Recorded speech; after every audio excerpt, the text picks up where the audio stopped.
everybody, this is Jessica and I am doing my post for NU7020 Family and Community Concepts, a review of Charles Duhigg's The Power of Habit. And for this video we're just going to look at part 1, the habits of individuals. So before we look at how habits are created or how to change habits, we need to first identify how habits work. There's 3 components to how a habit works. It's the cue, the routine, and the reward.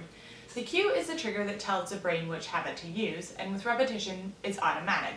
The routine is classified as physical, emotional, or mental, and the reward determines if the routine is worth the efforts, or essentially if it's worth remembering.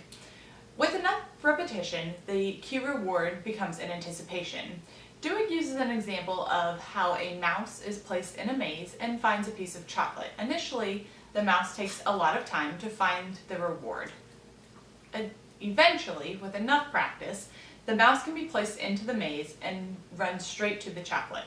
So this is the creation of habits.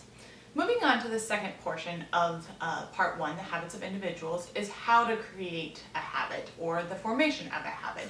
There are 2 psychological components that usually play a role in this. This is finding or identifying a simple and obvious cue and clearly defining the reward. Claude Hopkins used this when he was selling Pepsodent in the 1930s.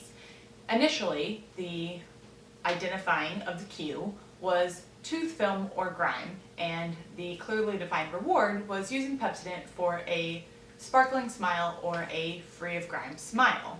Addressing a cue reward loop, eventually, with enough repetition and action, creates establishment of a routine, or the habit. Habits typically are formed when there is a neurological craving that develops over time. Typically, even the person, as they're doing it, is unaware that it's developing. So, for example, when was the last time you didn't brush your teeth? And did you feel guilty about it? As opposed to, when was the last time you didn't clean your oven?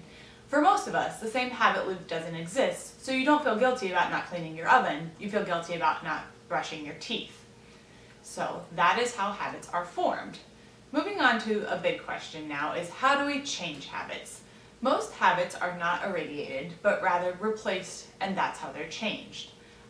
So for example, a successful change needs the same cue and the same reward, but a different routine. One of the big components of that is belief, because belief is what makes the reward habit loop into a permanent behavior.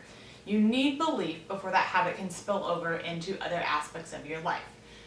Duhigg looks at the example of AA and how the support of a group or other individuals can help you maintain that habit.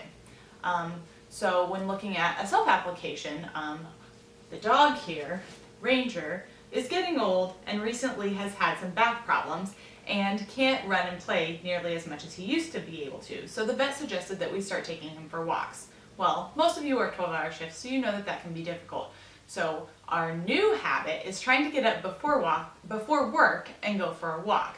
Now, as many of you can probably imagine, this is not a habit that I am usually fond of. I'm more of a snoozer with the alarm clock. So the cue is now the alarm clock, the reward is taking the dog for a walk, and the habit is now getting out of bed and taking the dog for a walk. Now, reverting back to a support system, this works a lot better when my husband also gets out of bed and we both take the dog for a walk. And that is a conclusion of part 1 of Charles Duhigg's How Habits Are Formed for Individuals.